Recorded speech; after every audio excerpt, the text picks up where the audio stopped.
Hello students, आज आपण मार्च 2020 मध्ये झालेल्या बोर्ड एक्झाममधील लेटर रायटिंग हा प्रश्न पाहणार आहोत. रायटिंग स्किल्समधला हा प्रश्न अत्यंत महत्त्वाचा आहे. या प्रश्नाला एकूण 5 मार्क्स आहेत. हा प्रश्न कसा सोडवायचा हे आपण पाहणार आहोतच. 2 प्रकारचे लेटर्स आपल्याला परीक्षेमध्ये विचारले जातात, इन्फॉर्मल लेटर्स आणि फॉर्मल लेटर्स. यातील इन्फॉर्मल लेटर कसं सोडवायचं हे आजच्या व्हिडिओमध्ये आपण पाहणार आहोत. एकंदरीत प्रश्न कसा आहे हे आपण एकदा वाचून घेऊया. क्वेश्चन 5A असतो लेटर रायटिंगचा. A1 और A2, A1 किंवा A2 दोन्हीपैकी एक तुम्हाला सोडवायचा असतो. स्पष्ट शब्दामध्ये पुढे लिहिलेलं आहे, do any one of the following activities. पुढच्या ॲक्टिव्हिटीजपैकी कोणतीही एक तुम्हाला सोडवायची आहे. A1 इन्फॉर्मल असतं आणि A2 फॉर्मल असतं. आता दोन्हीपैकी कशाची निवड तुम्ही करायची, तर वर्षभरामध्ये जास्तीत जास्त इन्फॉर्मल आणि फॉर्मल लेटर्सची प्रॅक्टिस तुम्ही करावी आणि जे तुम्हाला कम्फर्टेबल वाटतं ते लेटर तुम्ही बोर्ड एक्झाममध्ये सोडवावं. 5 मार्क्स एकंदरीत या लेटरसाठी आहेत. बघा, प्रश्न सुरू झाला तो आधी नीट समजून घ्या. इमॅजिन यू आर आनंदी और Anand Jadhav from room number D470, Shriramnagar, Panchavati, Nashik 422002. बघा, इथं तुमचं नाव सुद्धा सांगितलेलं आहे. जर तुम्ही मुलगी असाल तर तुमचं नाव आनंदी जाधव असं आहे आणि जर तुम्ही मुलगा असाल तर आनंद जाधव हे तुमचं नाव आहे हे गृहीत धरा. तुम्ही स्वतःचं नाव लिहायचं नाही आहे, दुसऱ्या कोणाचं नाव लिहायचं नाही आहे. तुमचं नाव या प्रकारे इथं दिल्याप्रमाणेच लिहिणं बंधनकारक आहे. तुमचा ॲड्रेस इथं जो दिलेला आहे तोच तुमच्या लेटरमध्ये तुम्ही लिहिला पाहिजे. You have read the following advertisement regarding no plastic campaign. खाली एक ॲडव्हर्टाइजमेंट दिलेली आहे जी तुम्हाला मी दाखवेन आता. कशाबद्दल आहे? No plastic campaign. कॅम्पेन म्हणजे चळवळ, मोहीम. प्लास्टिकचा वापर करू नका असं सांगणारी एक चळवळ आहे. या संदर्भातली एक जाहिरात तुम्ही वाचलेली आहे. नाव attempt any one letter from the following. आता खालीलपैकी कुठलंही एक लेटर अटेम्प्ट करा म्हणजे सोडवण्याचा प्रयत्न करा, A1 किंवा A2. ॲडव्हर्टाइजमेंट पाहून घ्या. एक चित्र आपल्याला दिलेलं आहे, प्लास्टिक बॉटल्स दिलेले आहेत, एक क्रॉस चिन्ह दिलेलं आहे. से नो टू प्लास्टिक, प्लास्टिकला नाही म्हणा असं वर टायटल सुद्धा दिलेलं आहे. रोटरी क्लब ऑफ नाशिक ज्या संस्थेनं हे कॅम्पेन आयोजित केलेलं आहे त्यांचं नाव इथं दिलेलं आहे. 4 एप्रिल 2020, टाईम 9 AM. 4 एप्रिल 2020 या दिनांकाला सकाळी 9 वाजता ही मोहीम सुरू होणार आहे. आता जेव्हा तुम्ही हा व्हिडिओ पाहत असाल तेव्हा नक्कीच हा दिनांक उलटून गेलेला असणार आहे. बोर्ड परीक्षेमध्ये हा दिनांक होता त्यामुळे तुम्ही असाच्या असा इथं वापरलेला आहे. जेव्हा तुम्ही बोर्ड परीक्षा देत असाल तेव्हा तिथं काय दिनांक दिलेला आहे याकडे नीट लक्ष तुमचं असणं महत्त्वाचं आहे. याच ॲडव्हर्टाइजमेंटमध्ये इफेक्ट्स ऑफ प्लास्टिक, प्लास्टिकचे परिणाम दिलेले आहेत. 4 परिणाम. पहिला परिणाम असा आहे की plastic takes 100 years to decompose. प्लास्टिकचं विघटन होण्यासाठी 100 वर्ष लागतात. हा एक खूप मोठा धोका आहे. Plastic harms marine life. Plastic हे समुद्री जीवनाला उपद्रव पोहोचवतं, कारण नद्या नाल्यांमधून वाहत वाहत समुद्रामध्ये जाऊन पोहोचतं आणि समुद्रात असलेल्या जीवांना ते प्लास्टिक त्रासदायक जातं. तिसरा इफेक्ट आहे प्लास्टिक डिस्टर्ब्स इकोसिस्टीम. इकोसिस्टीम म्हणजे पर्यावरण व्यवस्था. प्लास्टिक हे पर्यावरण व्यवस्थेला विचलित करतं. जिथं आपण राहतो ती जमीन, भोवताली असलेली हवा, पाणी, वृक्ष ही इकोसिस्टीम आहे, यालाच डिस्टर्ब करतं. And finally causes flood. पुरास कारणीभूत ठरतं. पूर निर्माण होण्यासाठी प्लास्टिक कारणीभूत होतं. काही वर्षांपूर्वी जेव्हा मुंबईमध्ये पूर आलेला होता तेव्हा प्लास्टिक हे त्याचं महत्त्वाचं कारण होतं, कारण प्लास्टिकच्या कॅरीबॅग्स लोकांनी फेकून दिलेल्या त्या नाल्यांमध्ये जाऊन अडकून पडल्या, चोकअप झालं आणि त्यामुळं पाणी सगळ्या रस्त्यांवरती आलं. तर प्लास्टिकचे परिणाम सांगितले, यांचा उपयोग आपल्याला लेटर रायटिंगमध्ये करायचा आहे. आता प्रत्यक्ष A1 प्रश्न दिलेला आहे. इन्फॉर्मल लेटर म्हणजे अनौपचारिक पत्र. हे अनौपचारिक किंवा इन्फॉर्मल लेटर आपण मित्रांना लिहितो, घरातल्या सदस्यांना लिहितो किंवा नातेवाईकांना उद्देशून लिहितो. इथं सांगितलं write a letter to your friend. तुमच्या मित्राला उद्देशून लिहायचं आहे म्हणून तर ते इन्फॉर्मल आहे. इन्व्हायटिंग हर ऑर हिम, मित्र असेल किंवा मैत्रीण असेल त्याला किंवा तिला इन्व्हाइट करणारं, निमंत्रित करणारं, to participate in the no plastic campaign. ही जी चळवळ आहे नो प्लास्टिक कॅम्पेन, याच्यामध्ये सहभाग घेण्यासाठी, निमंत्रित करण्यासाठी तुम्ही तुमच्या मित्राला पत्र लिहित आहात. Using the information given in the advertisement, जाहिरातीमध्ये दिलेली माहिती वापरून तुम्ही हे पत्र लिहिणार आहात. You may add your own points, तुम्ही स्वतःचे मुद्दे पण त्यात समाविष्ट करू शकता, करायचेच. तर याप्रमाणे इन्फॉर्मल लेटर आपल्या मित्राला उद्देशून लिहायचं आहे. मी पुन्हा एकदा तुम्हाला ती स्क्रीन दाखवतो आहे जिथं तुमचं नाव आणि पत्ता दिलेला आहे. आता सुरुवात आपण करूया. काळजीपूर्वक ऐका. या ठिकाणी मी प्रत्यक्ष हे लेटर लिहिणार आहे आणि कसं लिहितोय याकडे तुमचं लक्ष असू द्या. बघा, काही जणांना सवय असते की पत्राच्या मध्यभागी श्री, ओम, ओम नमः शिवाय, जय श्री कृष्णा असं काहीतरी लिहिण्याची एक संस्कृती, एक परंपरा म्हणून मराठीमध्येही ठीक आहे, परंतु इंग्लिश लेटर्समध्ये असं करू नका. तसं करण्याची पद्धत नाही आहे. दुसरी एक महत्त्वाची गोष्ट लक्षात घ्या की आपलं लेटर हे ब्लॉक फॉर्मॅटमध्ये असणार आहे. याचा अर्थ काय आहे? Everything begins at the left hand side.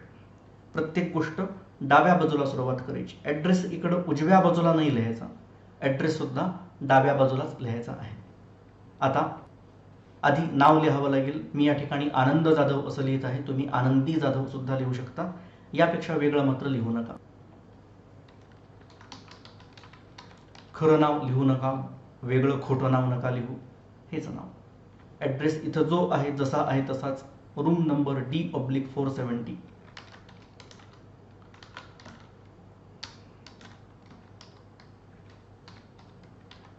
Comma द्यायचा ॲड्रेस लाईन नंतर. श्रीरामनगर,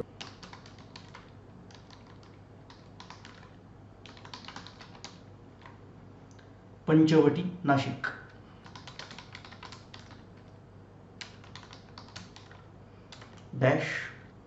-422002 आणि यानंतर आजची डेट लिहायची आहे. आता मी रेकॉर्डिंग करत असताना एप्रिल 2021 चालू आहे, पण या डेटकडे पण तुमचं लक्ष असू द्या. आपण आपल्या मित्राला सांगत आहोत की नो प्लास्टिक कॅम्पेन मध्ये मी सहभाग घेत आहे आणि तू सुद्धा सहभाग घे. केव्हा आहे? 4 एप्रिल 2020. आणि इथं आपण तारीख टाकत आहोत एप्रिल 2021 मधली, तर ते नाही चालणार आहे.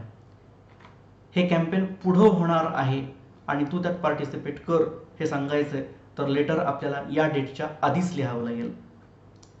अर्थातच जेव्हा तुम्ही बोर्ड एक्झाममध्ये असा प्रश्न सोडवत असाल तेव्हा ही तारीख शक्यतो पुढचीच दिलेली असते, पण याकडे आपलं लक्ष असलं पाहिजे. या तारखेच्या आधीचीच तारीख आपल्याला टाकावी लागेल, कारण आपण या तारखेला मित्राला पार्टिसिपेट करण्यासाठी निमंत्रित करत आहोत. साधारणतः 1 एप्रिल ही तारीख आपण टाकू शकू, किंवा पत्र पोहोचायला वेळ लागेल असं आपण गृहीत धरलं तर 25 मार्च वगैरे तारीख आपण टाकू शकूया. इथे मी 25 मार्च, थोडंफार मागं पुढं तुमची तारीख असेल तर काही बिघडणार नाही. 2020 मार्च नंतर कॉमा दिला तरी पण चालेल, नाही दिला तरी पण नाही बिघडणार आहे. याप्रमाणे लेफ्ट हँड साईडला तुमचा ॲड्रेस असणं महत्त्वाचं आहे. यानंतरची गोष्ट, इथं कुठलाही वेगळा ॲड्रेस आपल्याला लिहायचा नसतो. इन्फॉर्मल लेटर्समध्ये ज्याला पत्र आपण पाठवतोय त्याचा ॲड्रेस येत नाही. याला रेसिपियंट्स ॲड्रेस असं म्हटलं जातं. हा इन्फॉर्मल लेटरमध्ये लिहिला जात नाही. फॉर्मल लेटर्समध्ये लिहितात, ज्याच्याबद्दल वेगळ्या व्हिडिओमध्ये आपल्याला अभ्यास करायचा आहे. त्यानंतर सब्जेक्ट हा पार्टसुद्धा इन्फॉर्मल लेटरमध्ये नसतो. सब्जेक्ट पण नाही लिहायचा. आपला ॲड्रेस झाला की डायरेक्टली मित्राला संबोधित करायचं. मित्रच असल्यामुळं डिअर हा शब्द वापरता येईल. मित्र किंवा मैत्रीण कोणीही असेल, त्या मित्राचं किंवा मैत्रिणीचं नाव आपण या ठिकाणी लिहायचं आहे. आपण गृहीत धरूया या ठिकाणी नितीन असं नाव मी लिहित आहे. डिअर नितीन नाव लिहिलं, कॉमा देणं महत्त्वाचं आहे. डिअर मधलं डी कॅपिटल, आणि कोणतंही नाव तुम्ही लिहिलं तरी पण ते प्रॉपर नाऊन असल्यामुळं कॅपिटल अक्षरानं सुरू व्हावं ही एक महत्त्वाची गोष्ट आहे. ओके, आता प्रत्यक्ष पहिला पॅरेग्राफ मी सुरू करतो आहे. इन्फॉर्मल लेटर म्हणजे अनौपचारिक पत्र. आपण मित्राशी जणू काही संवाद साधत आहोत असं या लेटरमधून दिसलं पाहिजे. इथं टू द पॉईंट बोलायचं नाही आहे, कुठलीही फॉर्मॅलिटी पाळायची नाही आहे, म्हणून तर हे इन्फॉर्मल लेटर आहे. आपण मित्रासोबत कसं बिनधास्त वागतो, त्याची परवानगी घेत नाही. त्याचा पेन हवा असेल तर सरळ आपण घेतो. पेन वापस दिल्यानंतर आपल्याला कुठलं आभार प्रदर्शन करण्याची पण गरज वाटत नाही. फॉर्मॅलिटी कुठली नसते ना. मित्र आहे, एकदम आपण इन्फॉर्मली मित्रासोबत वागतो. तसं इथं फॉर्मॅलिटी पाळायची नाही आहे, म्हणून तर आपण सब्जेक्टसुद्धा लिहिला नाही. ती फॉर्मॅलिटी झाली. काहीच नाही, मनमोकळ्या गप्पा. एखाद्या मित्राला आपण कसा आहेस, हाय हॅलो या गोष्टी वगैरे करतो, तशा इथे अगदीच आपण करू शकतो. हाय, हाऊ आर यू, कॉमा दिल्यामुळं एच कॅपिटल नको आहे, स्मॉल. हाऊ आर यू, अगदी आपण त्याला कसा आहेस असा प्रश्न विचारलेला आहे.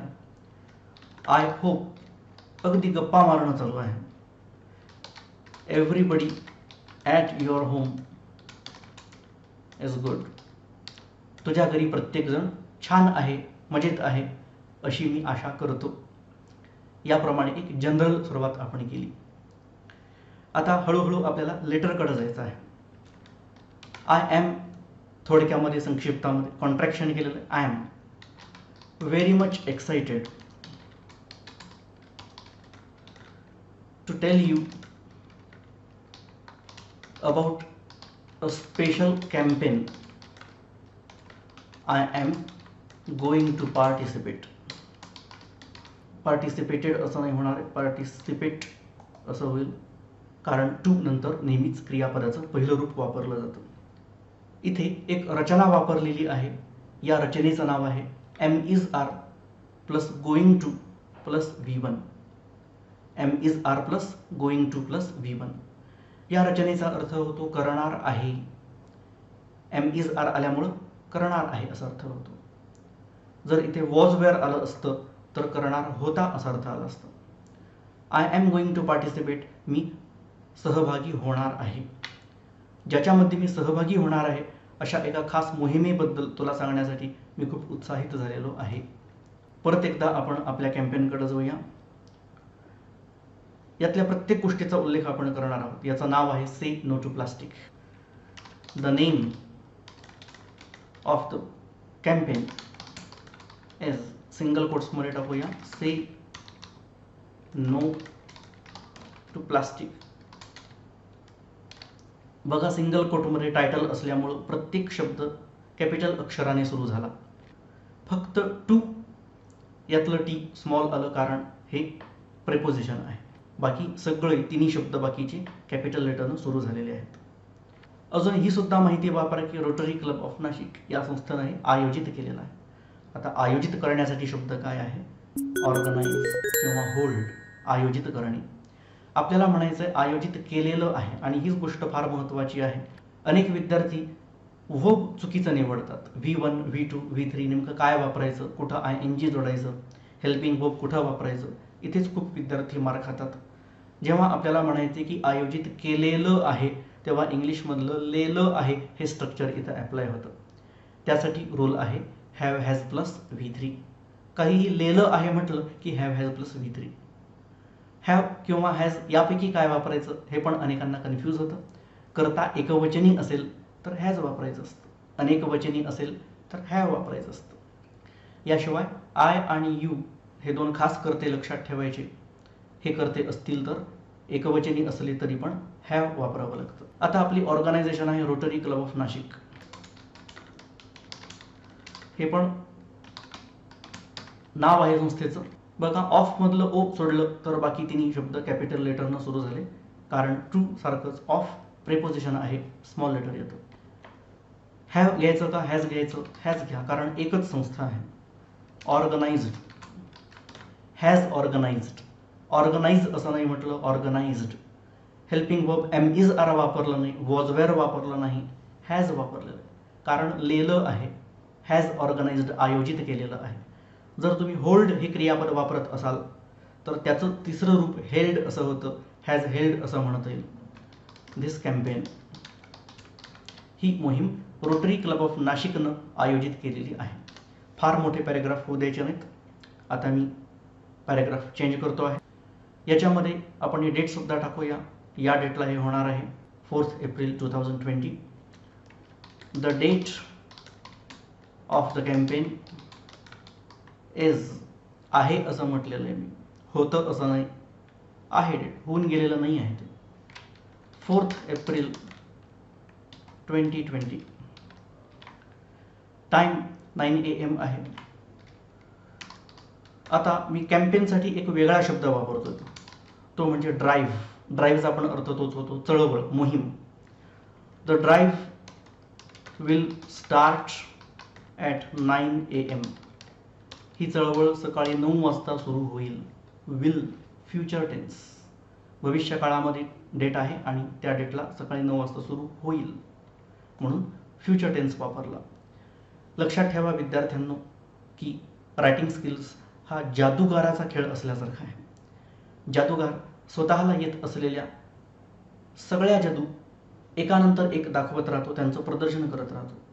तसं तुम्हाला येणाऱ्या सगळ्या रचना या लेटर रायटिंगच्या पीसमध्ये तुम्हाला मांडायच्या आहेत.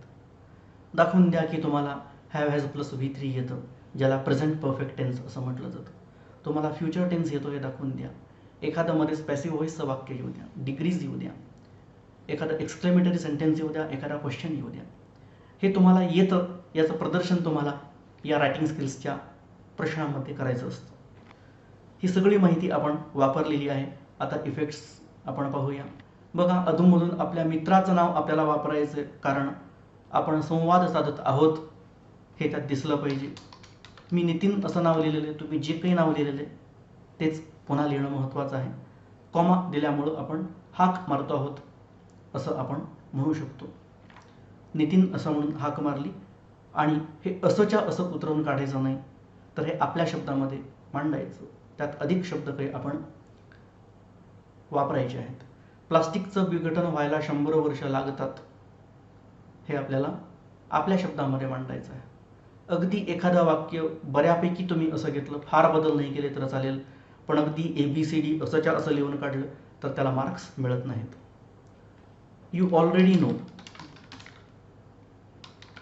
आता नो हे V1 वापरलं, विल नो नाही, हॅज नोन नाही, कारण आपल्याला काय म्हणायचं आहे, तुला माहीत आहे, वर्तमान काळ, प्रेझेंट टेन्स. V1 त्यासाठीच वापरलेला आहे. यू ऑलरेडी नो दॅट, तुला आधीच माहीत आहे की.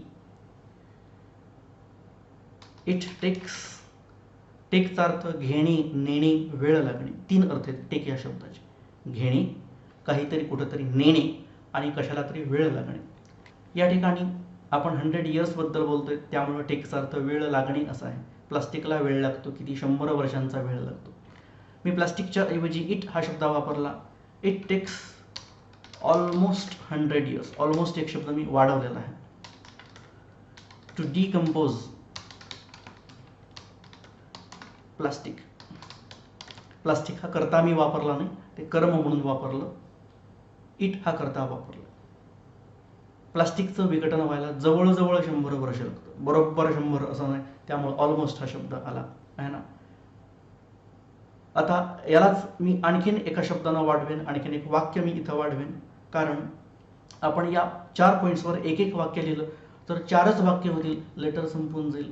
त्यामुळे प्रत्येक वाक्यानंतर अधिक काहीतरी माहिती जर तुम्ही पुरवली तर लेटर आपलं मोठं होईल. 4च्या ऐवजी 8 वाक्य आपली तयार होतील. आता इथं एक उद्गारवाचक वाक्य किती छान दिसेल बघा तुम्ही. व्हॉट अ डेंजरस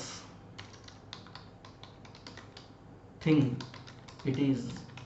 ही काय भयंकर गोष्ट आहे. 100 वर्ष लागतात प्लास्टिकचं विघटन व्हायला. किती भयंकर गोष्ट आहे.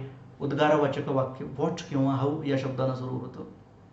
शेवटी उद्गारवाचक चिन्ह. वाक्याच्या शेवटी S+V अशी रचना येते.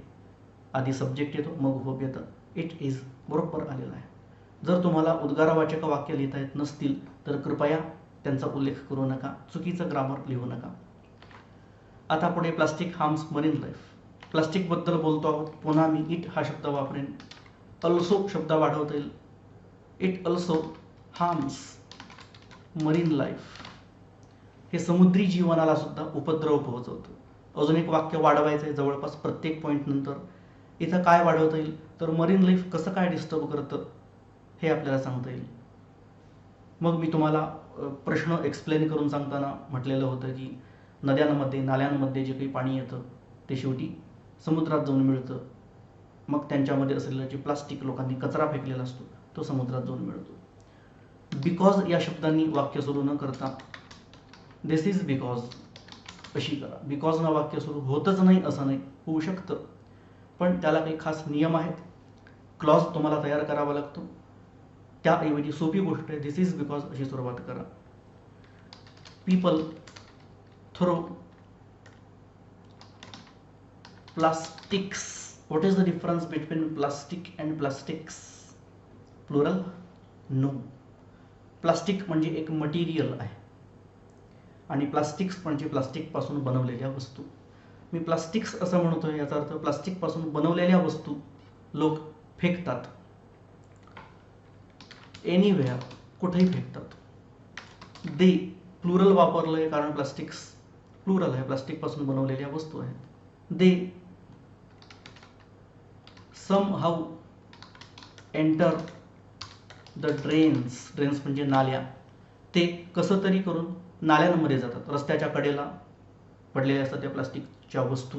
पावसामुळं, इतर काही गोष्टीमुळं, वाऱ्यामुळं ते नाल्यांमध्ये जाऊन पडतात. अल्टिमेटली, सरते शेवटी, एकदम शेवटी, दे रीच द सी. बघा, हे जे मी वर्ड प्रोसेसर इथं वापरलेला आहे याच्यामध्ये स्पेलिंग मिस्टेक असेल, ग्रॅमॅटिकल मिस्टेक असेल तर ते दाखवली जाते.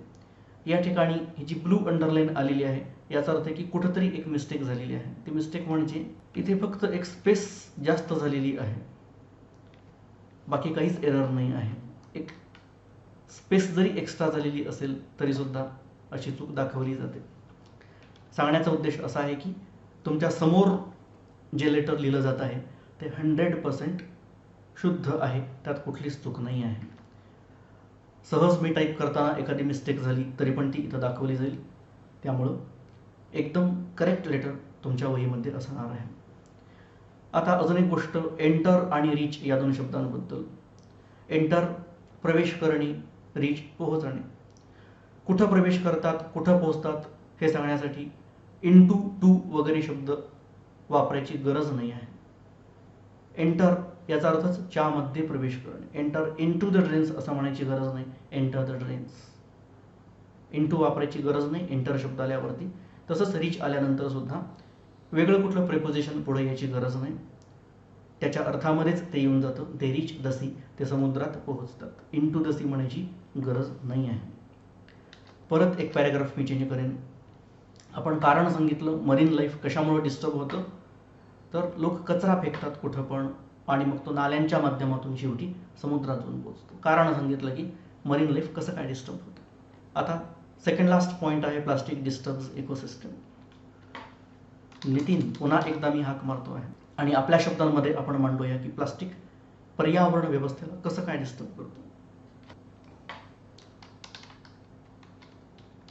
प्लास्टिक डिस्टर्ब्स इकोसिस्टम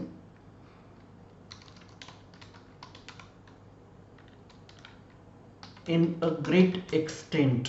याचा अर्थ खूप मोठ्या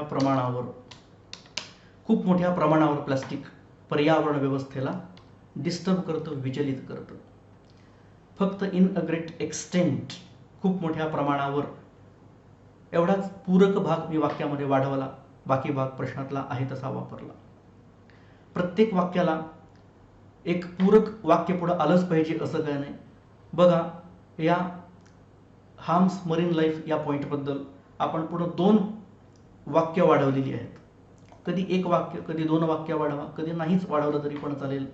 असं रोबोटिक असता कामा नये की प्रत्येक पॉईंट झाला की एक वाक्य आलंच पाहिजे. Then causes flood. आता बघा मी कॉजेस फ्लड हे नंतर टाकतो, अगोदर एक पूरक वाक्य टाकतो. असं सुद्धा चालतं की जो पॉईंट आपल्याला दिलेला आहे त्याला पूरक एखादं वाक्य आधी लिहायचं आणि नंतर मग त्या पॉईंटचा आधार आपण घ्यायचा. बघा मी तुम्हाला सांगितलं जादूगाराचा खेळ, बरंच काही आपण लिहू शकतो. आपण एक्सक्लेमेटरी सेंटेन्स वापरलं होतं. आता एक क्वेश्चन वापरूया. डू यू रिमेंबर, तुला आठवत आहेत का,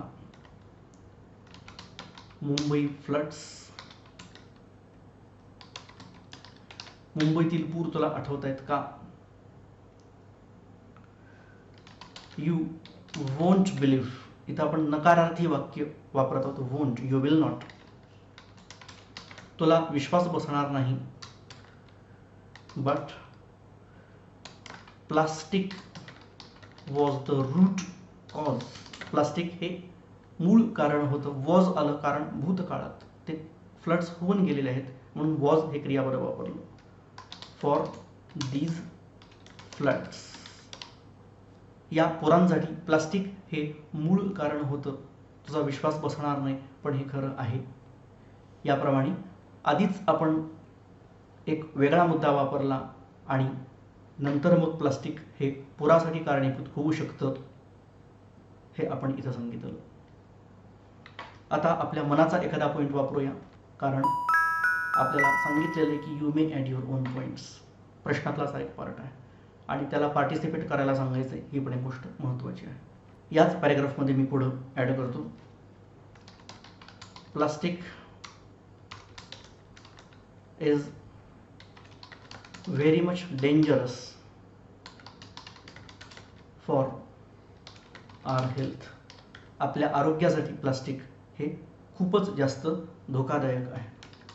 we must avoid use of plastic, प्लास्टिकचा वापर आपण टाळलाच पाहिजे. मस्ट म्हणजे केलंच पाहिजे, ही पण एक वेगळी रचना आपण वापरली, मॉडल ऑक्झिलियरी. मस्ट अवॉइड, टाळलंच पाहिजे. आता एक पॅरेग्राफ आपण चेंज करूया. प्रत्येक वेळेला नितीन नाही आलं पाहिजे, एक दोनदा येऊ द्या, एक दोनदा नाही आलं तर चालेल. इन धिस कॅम्पेन, ह्या चळवळीमध्ये, या मोहिमेमध्ये ज्याच्याबद्दल आपण लिहिलंय बरं, we are going to encourage people. बघा ही रचना आजच आपण वापरली होती. Am is are plus going to plus V1, लक्षात आहे तुमच्या, करणार आहे. We are going to encourage, आम्ही प्रोत्साहन देणार आहोत लोकांना, टू अवॉइड प्लास्टिक्स, प्लुरल वापरले, प्लास्टिकच्या वस्तू टाळण्यासाठी आम्ही लोकांना प्रोत्साहन देणार आहोत. लोकांना सांगणार आहोत की प्लास्टिकच्या वस्तू तुम्ही टाळा, वापरू नका. I want you to participate in this drive, drive म्हणजेच कॅम्पेन एकच आहे. या चळवळीमध्ये, या मोहिमेमध्ये तू सहभागी व्हावंस अशी माझी इच्छा आहे. बघा, I want you to participate, अगदी बरोबर रचना अशी आहे. I want to participate you असं म्हणायचं नाही, I want you to participate, योग्य रचना आहे. आता इथं दिलेले सर्वच मुद्दे आणि मनाचे मुद्दे वापरून पूर्ण झाले. लेटर इथं संपतं, पण डायरेक्टली न संपवता इन्फॉर्मल लेटर आहे हे लक्षात घेऊन पुन्हा आपण थोडंसं अवांतर गप्पा इथे आपण मारू शकतो. I will wait for you, मी तुझी वाट बघेन. फ्युचर टेन्स, विल वेट, मी तुझी वाट बघेन. आमंत्रण दिलं, ये म्हणून सांगितलं, वाट बघेन असं सांगितलं. आणि एका वेगळ्या पॅरेग्राफमध्ये छोटासा एक मुद्दा, व्हॉट एल्स, आणखीन काय, छोट्याशा गप्पा आपण मारत आहोत. आता बघा मी तुम्हाला सांगितलं हा व्हिडिओ मी एप्रिल 2021 मध्ये रेकॉर्ड केलेला आहे आणि सध्या कोरोना महामारीचं सगळीकडं वातावरण आहे. सध्या लॉकडाऊन पिरियड चालू आहे आणि याचा उल्लेख मी या ठिकाणी करणार आहे आणि माझ्या मित्राला मी सांगणार आहे की तू घरीच राहा, स्वस्थ राहा. व्हॉट इज द सिच्युएशन, काय परिस्थिती आहे, ऑफ कोविड-19, कोरोनाचं जे व्हेरिएशन आहे कोविड-19 ओव्हर देअर, तिकडं, तू जिथं राहतोस तिकडं. काय परिस्थिती आहे? कोविडची. Take care of yourself, स्वतःची काळजी घे. स्टे ॲट होम, घरीच राहा. स्टे सेफ, सुरक्षित राहा. ही वाक्य आजकाल बोलली जातात, घरीच राहा, सुरक्षित राहा. हे आपण सांगितलं, काळजी घ्यायला सांगितली. हे जर फॉर्मल लेटर असतं, आपल्या टीचरला उद्देशून लिहिलेलं असतं, एखाद्या अधिकाऱ्याला उद्देशून लिहिलं असतं, तर आपण याचा उल्लेख कदाचित केला नसता. आपण ज्याला ओळखतच नाही पर्सनली अशा माणसाला जर आपण लेटर लिहिलं असतं तर या वाक्याचा उल्लेख आपण केला नसता. इन्फॉर्मल लेटर आहे म्हणून याचा उल्लेख केला जात आहे. आता सगळ्यात शेवटी महत्त्वाची गोष्ट सिग्नेचर. सिग्नेचर म्हणजे सही करायची नाही आहे, फक्त आपलं नाव लिहायचं असतं. ते पण आपल्या प्रश्नामध्ये जे दिलेलं नाव आहे तेच नाव आपल्याला इथं लिहायचं असतं. पण हे लिहिण्यापूर्वी युअर्स लविंगली, इन्फॉर्मल लेटर असल्यामुळे लविंगली चालेल. बघा, कॅपिटल वाय, युअर नंतर एस, युअर्स. युअर लविंगली चालणार नाही, युअर्स, कारण इथं पुढं कोणतंही नाऊन आलेलं नाही आहे. कॉमा शेवटी येणार आहे आणि आपल्याला जे नाव सांगितलं होतं आनंद जाधव, जे आपण वर लिहिलं आहे तेच नाव खाली आलं पाहिजे. वर वेगळं खाली वेगळं असं येऊ देऊ नका. जर तुम्हाला युअर असंच लिहायचं असेल तर मात्र लविंगली हा शब्द नाही लिहिता येणार. तुम्ही लिहू शकता युअर लविंग फ्रेंड. असं लिहिलं तर मग एस लिहायची गरज नाही, कारण फ्रेंड हे नाऊन आपण पुढं वापरलेलं. अर्थातच या दोन्ही गोष्टी नाही लिहायच्या, दोन्हीपैकी एकच गोष्ट तुम्हाला परीक्षेमध्ये लिहायची आहे. सिग्नेचर करू नका. हा जो पार्ट आहे याला सिग्नेचर असं म्हणतात. युअर्स लविंगली आनंद जाधव. इथं आपलं लेटर पूर्ण होतं. यानंतरच्या व्हिडिओमध्ये आपण फॉर्मल लेटर कसं लिहायचं हे पाहणार आहोत. Thank you so much.